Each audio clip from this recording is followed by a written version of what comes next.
And now here's our next contestant. She's missing long-term vision. Let's hear it for her. Missing long-term vision. How would you dominate the world if you were to win the title?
Oh, she's so sweet.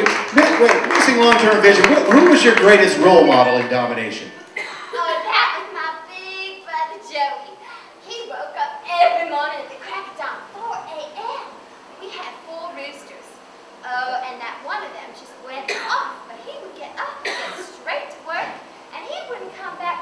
Oh, come to think of it, you know, my uncle Clancy, he was a powerful, dominating force.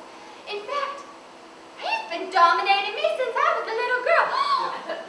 Oh, okay, well, that's missing long-term vision. Everybody, give it up.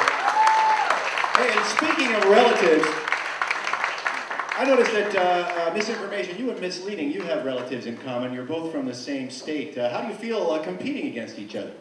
Yes, well, actually, we are related. And we are very close. We often work hand in hand. So whomever wins, it doesn't really matter, because misinformation and misleading will always support one another. I see. Would you could elaborate on that for us, would you? Of course. In the 1980s, 90% of the mass media was owned by 50 companies. By the 1990s, just 24 companies. In the new millennium, conglomerations took the reign so that the overwhelming majority of the mass media was owned by just 6 companies.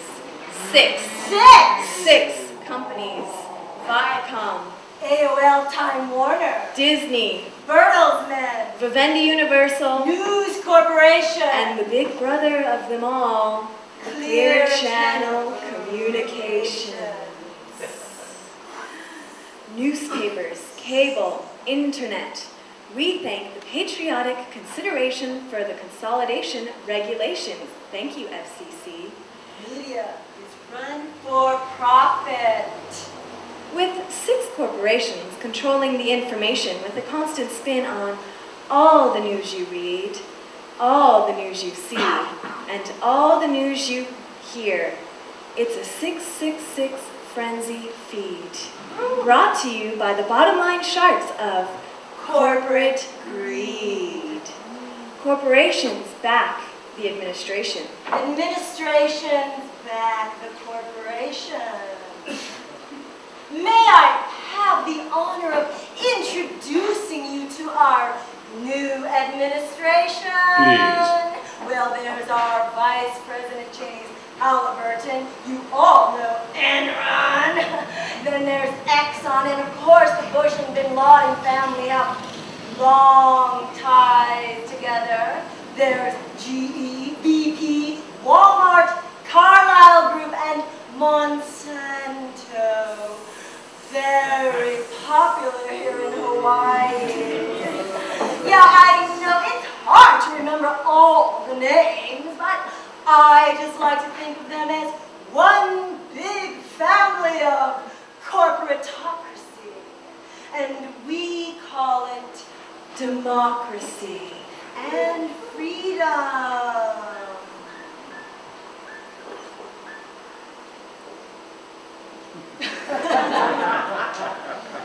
Miss Leading gets ahead of herself sometimes. Yes! And if you remember the way my memory works, I'll have to remind you about Operation Iraqi Freedom. Operation Iraqi Liberation. OIL. What you thought was Gulf War I, Bush I success was training grounds for the real Gulf War II, son of Bush disaster mess. With over 3,500 U.S. soldiers dead, 25,000 Wounded, 1,550 limbs blown off, 5,000 brain and head injuries bleed and receive their veterans underfunded care at Walter Reed, located a few miles from Washington, D.C. 600,000 Iraqi dead, 2 million fled, running for their lives, and we call it collateral damage.